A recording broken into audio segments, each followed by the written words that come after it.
Thank you for stopping in at the Spotlight Around Town interview series, episode 1 with John and Michelle of 13th Floor Creations. Thank you for staying with me for a moment. This is Michelle Welsh, and John, I do not know your last name. Madden, that's right. I should know that by now. So John and Michelle visit all of the festivals for Renaissance fairs and dark magic collections all over the Pacific Northwest. And I met Michelle years ago, and John is a fabulous artist. So we're going to pay attention to you today. Okay. And I'm going to ask you a few questions, if you don't mind. First off, how's your day? So far, so good. Yeah? Yes. Yeah, don't be nervous. 10 for that. Copy that. Yeah, we're doing good. Good.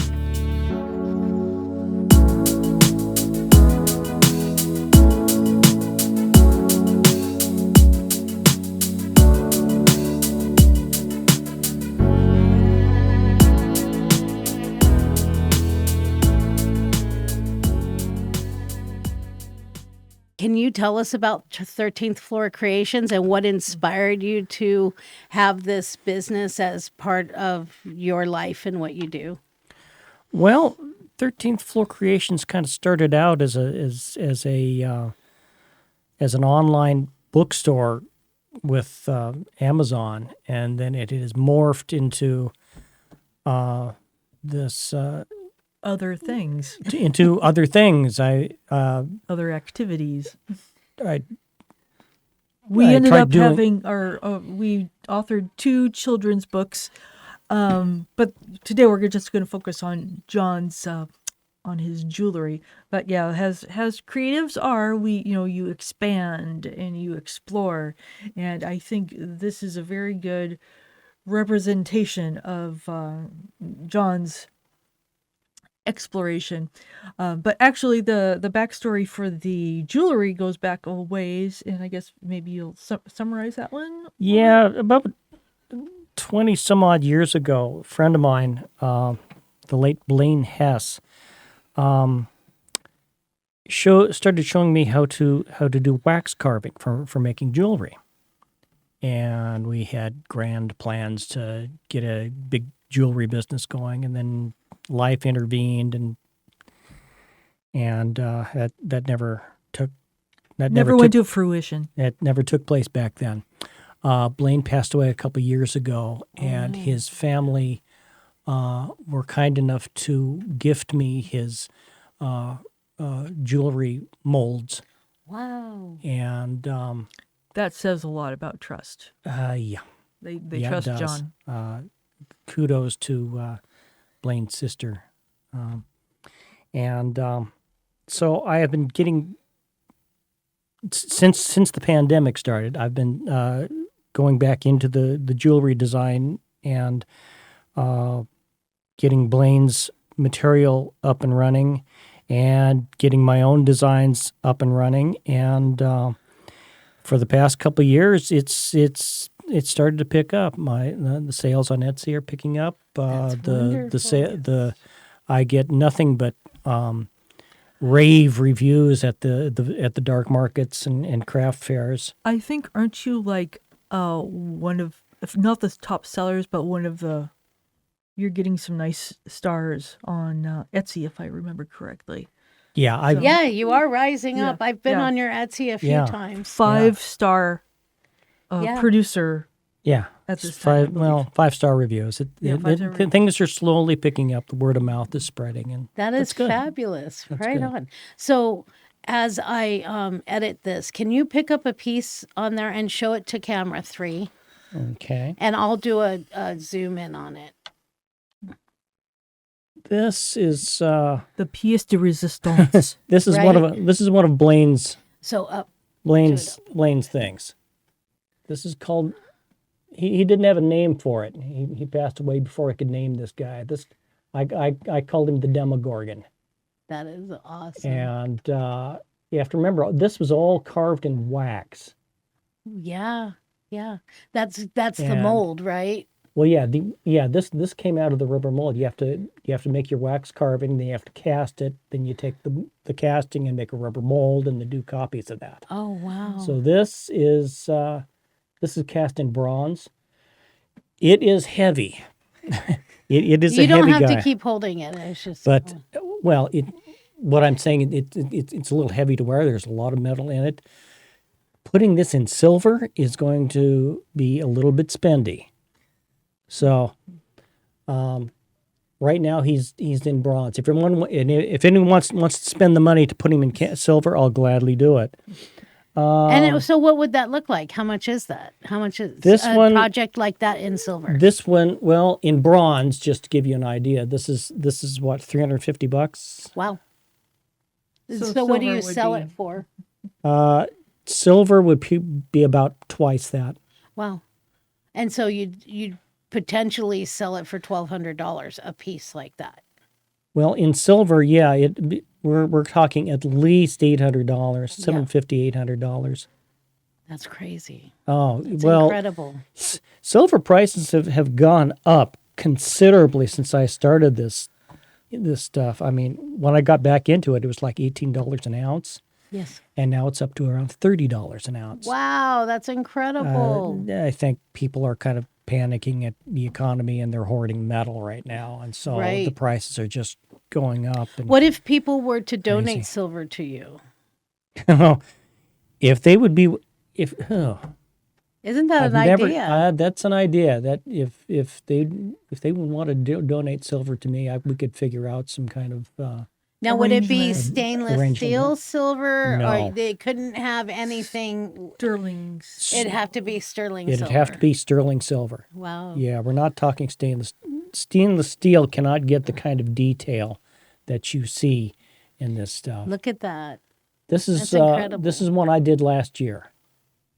People were asking for ravens. Yeah, so Ravens I are huge finally right now. got So- down and did a raven design. What inspired you to do this, though? I understand the idea from you and your friend. Are you just carrying that forward? I'm carrying or, that forward. I mean, what keeps it going? If you were to look at Blaine's material, a lot of it, he was really into demons and dragons and skulls and, the sort of this thing you'd see on some Harley Davidson biker dude. Yeah. The biker crowd was the initial. That was target the market. initial target market. But last year at Canterbury Renaissance Fair, Yeah. They were folks came in. swarming. They were swarming over this stuff. They were looking at this stuff and just going out of their minds because everybody's there wearing fantasy costumes Yes, and yeah. whatnot, and it just fit right in with the It does. cosplay Yes, it does. costume designs. There was one guy in this big burly armored getup who was literally drooling over the Demogorgon. He was just going, "Oh my God, I need that. I need that. Oh my God." He didn't quite shell out the bucks for it. But no doubt he's saving his saving his kroner or what kind of currency was used in mid. I have no medieval idea what ages. they would be using back then. So, do But- you have ideas or vision for the future of building this, like for different types of cosplay? So, for like the Renaissance, like little swords, yeah. and Well- those might be pokey, but fairies and stuff like that. I do have a fairy Castles? design. I don't have the fairy design here, but I do have a little tiny fairy design, and a lot of folks have been looking at that. I get a lot of requests for like wolves and and like I said, ravens and animals, creatures and whatnot. Lots of dragons. People. You have a people raven. are insane about Eagles? dragons. Oh yeah, dragons Oh, my for the gosh. Renaissance fairs and Oh, stuff. yeah. Oh yeah, Yeah. definitely. Any of the miss? Oh please, let me know when you start doing some dragons. We'll get that gee. stuff going. Here's. Oh, I did see that one. Oh yeah, this guy. This is a little pendant. Look at that. That is That can awesome. be worn either upside And this or, guy, or this yeah. either way. He's also got a couple of connectors up here at the ends of his wings, so he can go that you can way, also too. Yeah. suspend him like That's that. cool. That's very cool. Did you bring the frog? The frog is a favorite. Oh, the frog. It's The toad? Is it a toad or a frog? Frog, toad, amphibian. It's a frog skeleton. That's adorable. Yeah, and it's Oh, I love a- it. It's a fan favorite, if you will. And so what does a piece like that go for? What is it? 65, Somewhere in there. I think, something like that. That's The not bad at 60s all, range. right. Yeah. What about the Tulip Festival? Have you thought about these would be great? at You the know, Tulip I have gone to some of the regular markets, like the Silverton Yeah, like Saturday crafters, market. Oregon Yeah, Crafters we went. Market. Yeah, I saw you there. and yeah. the Hawthorne Crafter Market and some of the farmers markets and whatnot. I've gone to places like that. You're not getting the crowd That's true. looking for this. I That's mean, true. it's Very that, much those so. are very, very More conservative, family oriented. Just more oriented. family. Right, but and if they're- you expand it out if you go to the Tulip Festival, there are people who are doing more of the hippie-esque, the what you might see in a mystical fair type thing. Right. I'd have to go there and check it out and see Yeah. what would. Because if you're expanding your items, your themes, it might be a good thing to think about because that opens up another whole market for you. I am definitely expanding things. These are all three of these are brand new designs here.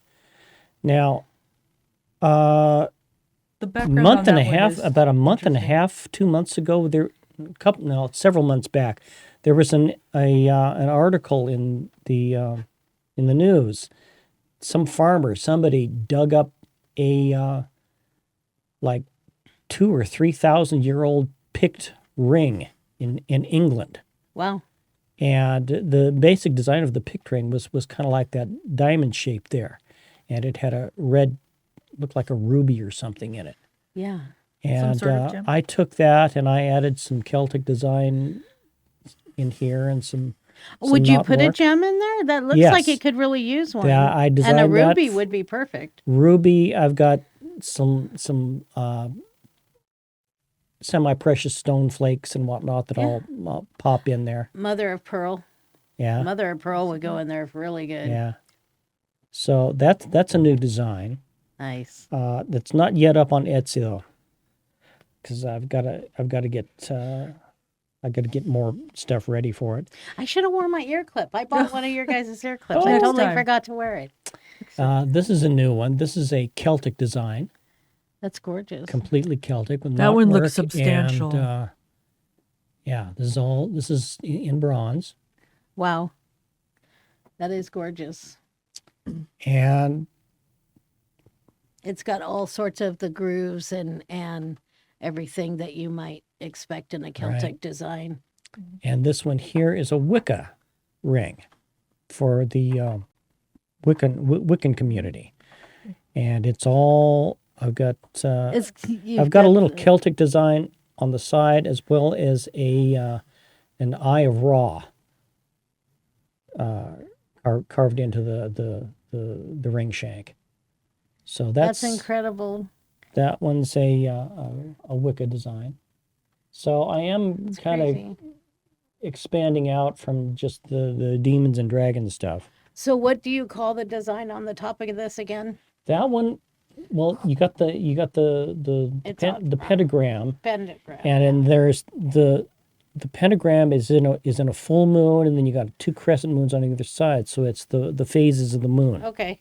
The phases of the moon. and that's incredible. It's a very popular Design. symbol in within the Wiccan community. Yes. very So much I am expanding out. Yeah, you are. Trying to get some new designs out there for folks, and it's working. But this one, I Hecate. sell more of than anything else. This is another Wicca design. And he has that design quite pronounced on his Instagram and Etsy. All right. And it's a very cool design. This one is the Hecate Labyrinth. And what does that mean?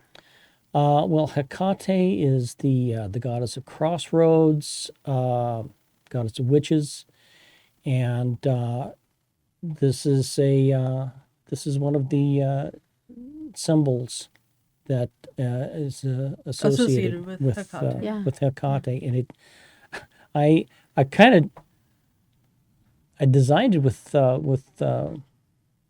women in mind. Because it's Hecate is a goddess. Or Oh, yeah. The goddess faith, exactly. And then I have had more guys than I could possibly it's account asking for this thing. And so I actually had to redesign it from the original because the original wasn't coming out in the mold very well.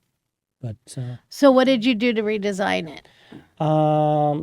I made the central thing a little bit more forceful, comes out a little bit higher.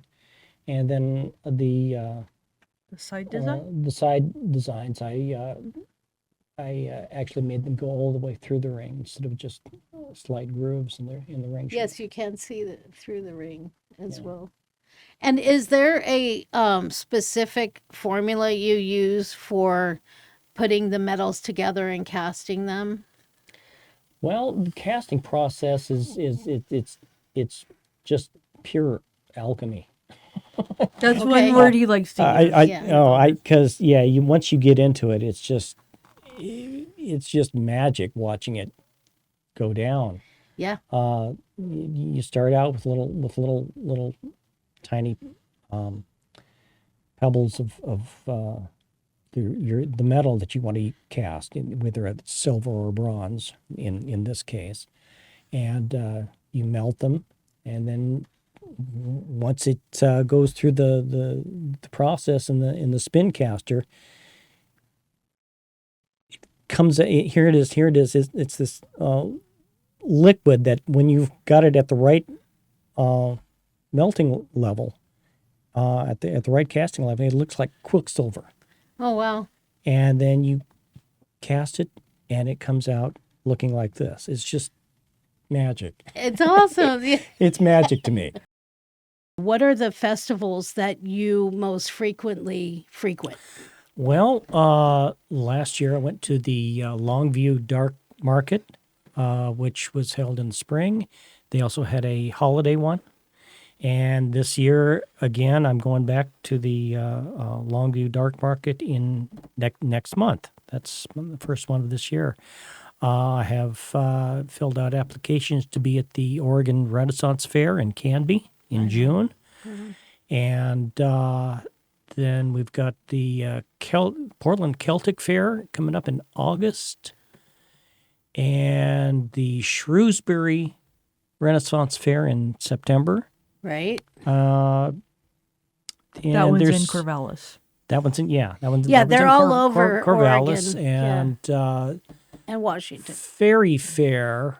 I've been to Ferry Fair 2 Christmases in a row now. Wow. They do a holiday market, and this year they started a spring market and a summer market. So I'm hoping to get into the summer market, depending on what the date is. And Ferry Fair is in Portland.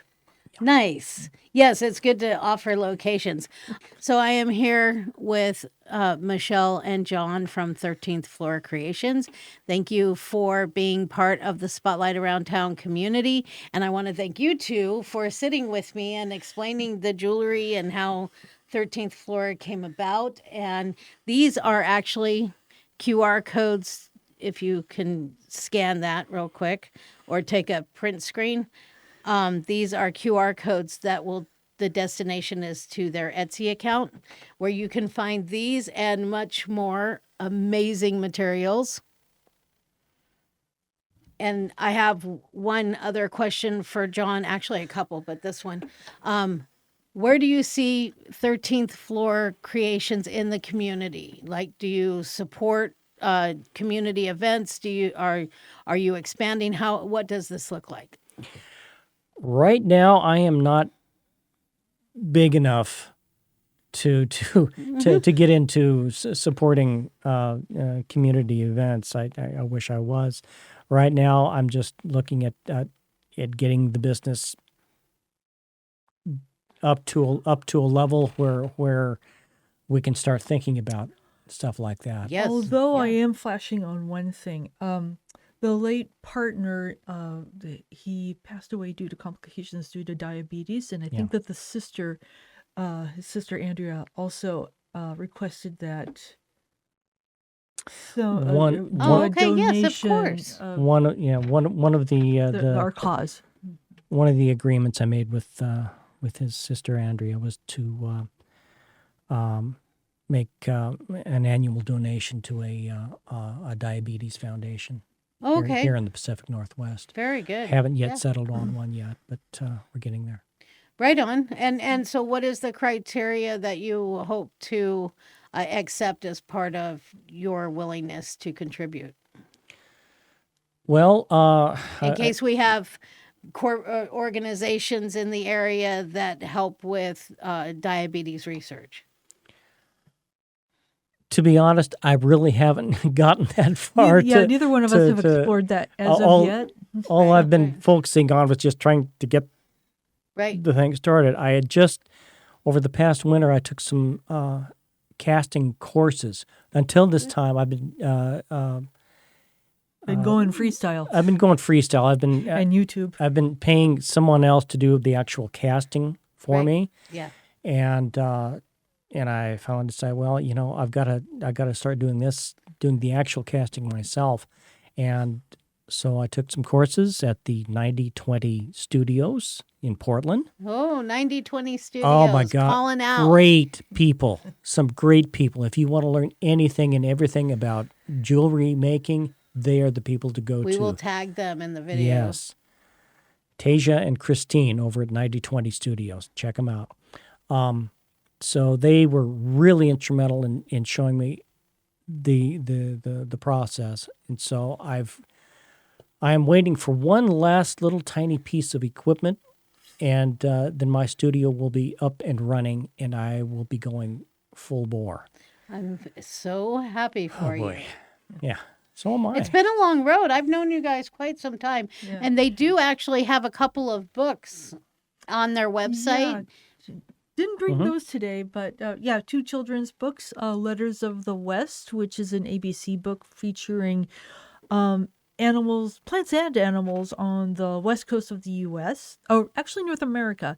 And then we did Naturalist Numbers, which is a counting book using like animal features. And they're for the both camping. fabulously illustrated and written by these two. And so go to their website. Can you give us the website name? It is johndmaddenart.com.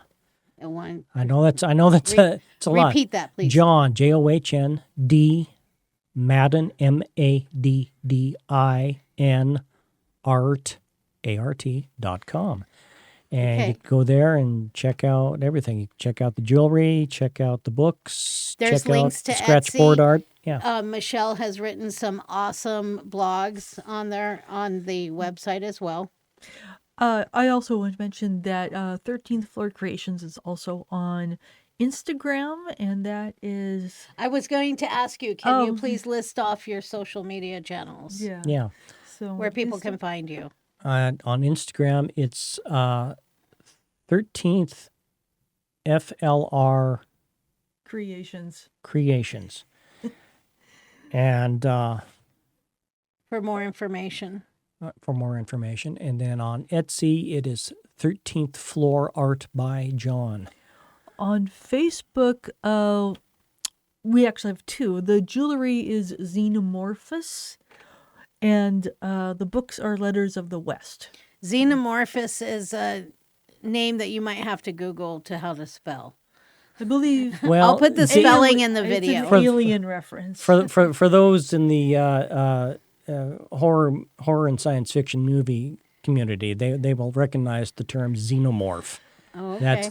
I did see that. That's the term for the alien. Oh, okay. Xeno being alien, and morph the way it changes from one shape to another over the. It starts out as an egg, and then the little tiny creature that pops up out of your tummy, and then suddenly it's a 6 foot monstrous Yeah. thing. Rawr. So Yeah. xenomorph. Xenomorphosis. Oh, actually, on a little close, if we're rounding up here, there's one thing that I remember John has said to customers as they come through is, I take your inner demons and put them on a finger so you control your inner demons. Hey, so that's there's awesome. As a little take. So for people who may be a little bit squeamish around some of the demon thing, think it's like Halloween. You wear a costume to fool the spirits. So this is kind of a if you want to put it that way. I get all kinds coming up to the booths, and some folks are just their eyes are bugged out, and others are going, "Oh my gosh!" And with the "Oh my gosh," folks, I'm going, well, it's just everyone's got their own inner demons, and I just take those out, and so put them in Wear them silver on so your that sleeve. you control them. They don't Yeah. control you. That's right. What is your So. favorite festival to attend and why? The Renaissance fairs are an absolute blast. Because it's not just because I do well there. It's the people watching. Yes. Yeah, that's why I like them. And the folks going by in one crazy costume after another, and you don't. You'll be just kind of doing your own thing and helping out somebody, and then out of the corner of your eye, you'll see somebody stomping by, dressed up like a big orc or something. Right? Yes. You can't help but just start laughing. It's not quite Oregon Country Fair, of which we are longtime attendees, but it's pretty darn close. So Yeah. it has a very similar aesthetic. There's a Renaissance fair in Lake Catherine, Washington. You can look it up through. I'll actually look up the details for you, but it's every July, if I remember. And it's Lake Catherine is on the Key Peninsula, the peninsula that hangs down in the middle of Western Washington. Oh, where okay. all the water is in that peninsula. That's Right. Key Peninsula. Okay. And Lake Catherine is like at the top of it, right past Purdy. And they have a Renaissance fair there every year, and it's a blast. It's so much fun. That's how I as an adult, was the most frequent Renaissance fair I would go to. I never started going until just recently because they were always far and away, and I didn't have a car. In Lake Catherine, Yeah. So, it's nice to be able to go to these things now because I'm finding my crowd. And they're incredible. They are so much fun. Yeah. And the people you meet are amazing. They're really nice. They're very They're very really cool. authentic-y. I've never encountered any nasty vendors. Untoward types, Yeah. if you will. Anyone. Everyone there is at any of these craft markets. They're always more than happy to Help you out. show you things that they do that works for them, tell you things that didn't work so you can avoid those mistakes. Yeah. Everybody is very helpful, very much, Genuine. very, very genuine. Yes. You found your people. That is so awesome. Yeah. It's So cool. you have an event coming up. Longview, Yes, Washington. that is in Longview, Washington. It's the Longview Dark Art Spring Dark Market. I think it's April 5th. I have it on 15th? Instagram, I think, but I don't remember exactly off the That's top of coming my up head. I don't remember the exact date, but we will be up there for both days. I'll have it on the video. Yeah. I'll put it up on the video when it comes up. All righty. Okay. So I want to thank you guys. You've been just a dream to have on my interview. This will be edited and uploaded to my podcast, YouTube. I'll send you guys a copy, and then it'll be across my channels as well. Okay. Sounds excellent. Sounds good. Thank Very you. good. Thanks, This Sherry. is John Thank and you. Michelle Yeah. from 13th Floor Creations. Go to scan that. Go to their website. Go to their socials. And I am so happy to be working with these two fascinating people. Make it a great day. Spotlight